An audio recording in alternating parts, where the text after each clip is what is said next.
Hi guys! Welcome back to my vlog for today's voice over. Mag-grocery ang inyong auntie. But of course, mohapit sa tadari sa DIY. Kaya na ako'y pamalit to na gamit sa kusina. Ingaanin na gini guys, basta mag-menu na ka, ma-attract na kag mga gamit sa kusina. Ganon. So mga gabi na ni siya, mga alas 6. So dili kay siya daghan kaayong tao. And of course, maoday na akong tuyo no, magpalit tag wall clock. Kay ibutang na ko sa amo ang kwarto kay ni surrender na gyud akong wall clock sa kwarto. Kunya after dito, nihapit mi diri sa Vista Mall kay of course mag-grocery tag mga kulang diri sa balay. Mostly ani akong pamaliton kay mga pagkaon ra gyud ni Habi. Ang uban ani snacks niya and then palaman niya sa iyahang bread. Unya nagpalit pud kog mga karne ug pangsabaw pod para pud sa amoa. Usually mahilig mi sa pork sinigang kung magsabaw mi. Unya nagpalit sab ay ko og ground pork o ground beef para kay basta na ko'y plano ana. Actually nagdala-dala ko nuhay ko og listahan pero wala dayto na siya nasunod. Pataka raman. Sa groceryhan jud ko nagapamalit og mga karne guys. Bihira ra gyud ko sa palengke mamalit kay kung sa grocery manggod tanan akong kailangan na ana manggod siya tapos naka-chop na daan. I-flex dain ako ni para sa ako effective siya kay kung mukatul akong lalamunan mainom lang ko ana. And then of course ang dilata ni Habi no pangpalaman niya sa iyahang sandwich. And then mo niyang favorite na snack ang number 1 sa listahan aside sa iyang peanut butter. Nakatilaw ko ani guys, lami man siya pero kadugayan kaluura naman ko oy basta di lagi ta maanad og mga western food. Ginakilaw ra na niya isa ra ka kaunan, di ba? Ug syempre kay naong man tag suka, di gini siya dapat mawala kay kada kaon na isawsawan. And then mga refill na lang akong gipamalit kay para pun-an na lang tong naa sa sudlanan sa balay. And then nagpalit kog lettuce para sa iyahang kuan sandwich and then oranges and pungkan. Actually hangtod karon naglibog ko unsay orange lang unsay pungkan nila basta mao na. Ina-slice ra na nako guys, sila siya ginapanitan. Kaya ang akong kuko maukang. Palit na taog sabon. This is Habi's favorite charcoal. So ever since guys, nga na siya sa Pilipinas 10 years ago. So mo gini ang ginagamit niya. So hangtod karon, di ba loyal kay siya sa high endurance. And then kani ang Listerine man namang ginagamit. Actually nagpick og another flavor. And then mo na akong favorite na tissue, brown na brown talaga te. And then cellophane para sa atong basura. And then Ariel para sa atong mga puti. And then kaninga time wala gyud tong Pride na powder na akong favorite para sa among washing. Puro sa siya Tide dere banda so wala ko'y choice. And then mo na pud ni akong gipalit. Kanina intriga ko ani gusto na ko na siya i-try. Lugod man siguro ni basta ako siyang gipalit kay na curious ko. And then cleansing wipes. Di talaga pwede walang wipes girl. Ug kani para sa amo ang CR and then spray pod sa mga amigas kay badlungon kay amigas sa balay oy nako. Ug maora ni tanan nagpa-counter nako and then i-flex nako kung friendster na mahiyain si Ma'am Manilyn. Ayan so nihapit pud mi diri guys nagpalit ko flower kay kuan feel lang na ko ni flower fresh flowers sa balay o di ba lahi ra gyud ning adulting nanata sa adulting era guys. Litra palit og ice cream sa Rose Bake Shop. And then mag-apil na lang po ko og ice cream para sa mga bata. Actually, ginoo ko, mao gyud na pinaka-paborito sa duha, no? Every time nga nagkuan atog Jollibee ice cream, atog palit og pan ice cream, mga naong og ice cream. Kadugayan ako na silang ipabayloan og ice cream. Bitaw lami man pud ipalaman ang pan sa ice cream go try nyo.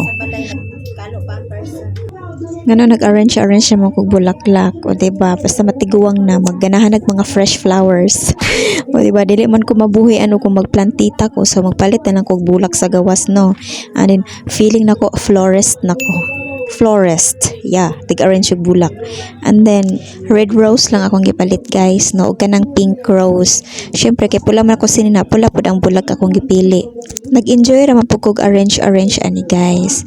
So actually gabi na maguna ko na siya napalit so medyo parang di na siya kayo fresh pero at least na barato lang yung mga bulaklak karon kay mumahal naman po na inig ka Valentine's Day. Careful lang gyud ko ana guys ginoo ko mga tunok dagko kayo na ginoo ko lami ra pag kay matunok gyud. Unya seryoso pug kayo ko, di ba? O di ba finish na. O nindot man siya sa personal guys, o red na red. And match din siya sa ako ang cortina di ay. O di ba? So gitanggal na lang nako tong laya guys nga pakapin. Actually kana mga dahon-dahon pakapin ra man na niya, rose ra magid akong gipalit. So mo na siyang finished product. Butang lang nako na siya diha sa lamisan. Matanaw-tanaw lang nako hangtod siya malaya. And then human ana nagprepare na dayon kog sandwich sa ako ang bana kay preferred niya karong mag-sandwich sa iyang dinner. And then nagluto na pud ko og bacon. Ako lang siyang gipa crispy gamay kay mo iyang gusto. Kanang gipahilisan lang nako siya sa iyang sariling mantika ba kaning bacon. Actually favorite na niya nga palaman sa iyang pan. Unya ang tawag niya ana nga dinner kay BLT, like bacon, lettuce and tomatoes. Mao na siya. So sayon ra magana siya i-prepare. And then for me, di ko mabuhi kung kana ra kung kaunon akong dinner. Di jud ko mabuhi. Basta ako, rice is life. So mao na ni siya guys. O di ba crispy kay ni nga bacon. Actually habang naga-prepare ko diha sige pug kog ingkit. Akong bana ra bitaw mukaon, di ba? So ing ana ko na siya prepare. Actually dali ra kay siya no. Pakupsan ra nimo ng bacon and then ipatong-patong nimo na iya mga gusto mo nga ingredients dira. And then katong mayonnaise akong gigamit. Kwanto siya Korean mayonnaise. Unya habang naga-prepare ko ana, nagapaminaw pug ko ani or nagatanaw pug ko aning Kadayawan Festival kay wa magimi nang laag atong Kadayawan ara magimi sa balay, so at least na ko yung recap sa YouTube. O di ba? And then mo din ang itsura guys. Kalimutan kulang pa kunog mayonnaise. So, ako na lang siyang gidagdagan as in daghag mayonnaise kay lamian man siya ana. Unya nag-request siya nga 3 sandwiches ko no ang ihang i-dinner kay gutom ko no siya, wala siya naka-snack. And then human na mga ona ta. Ready na. Mga una. Ito po ang ating Janice ng cabbage. Ayan. So, cabbage alone. Bida panakot. Bagay kayo. Kaong ka na ha. Kaya ikaw nagluto ha. Sige. Mix. Tamadlo ko mahulog. O, pagkuha itong katong gamay nga luwag. Taklobi sa, ano siya, pabukal sa seasoning. Sige pa! Gamay na to. Anon kani guys, favorite gulay naman ni siya. Kaning gisadong cabbage lang talaga solo, walang karne ganyan. So lami siya, ambot, lamian ko. And then si Janice akong gipaluto kay nag-volunteer siya, mo try ko no siya. So gipa-try na ko siya. Kay kani siya nga bata daghag pangutana, curious kayo sa tanang mga butang. Di ba ako siya gipa-try ana sa iyang kuan. So dapat mukaon daw siya ana kay siya nagluto. Then mao na ni iyan akong gipatilaw sa iyang timpla. Kay gibutangan naman niya og asin og black pepper. Yan, luto na. So, nagtubig siya. Magtubig na. Tama na, malata na na. I-off ng... Okay. Cover na. Yan. Nara ang gilanto ni Janice. Parang masarap. Nilagyan ko lang ng oyster sauce. Konti para magmukhang ulam. Ayan. Very good, Janice. Sunod, ikaw na pa magluto, ha? Ika nagiluto siyang mama this morning, and of course tayo ay Pinoy, kain tayo ng sobra. And then ang bahaw gi fried rice na ako, kusog na sila mga og bahaw guys. And then akong seaweed and suka. Nganong lami man gyud kayo ang kaon guys pag naay suka, ilabi na kanang pasayan or bulad ibutang sa suka. Oh my god, lami gyud siya kayo.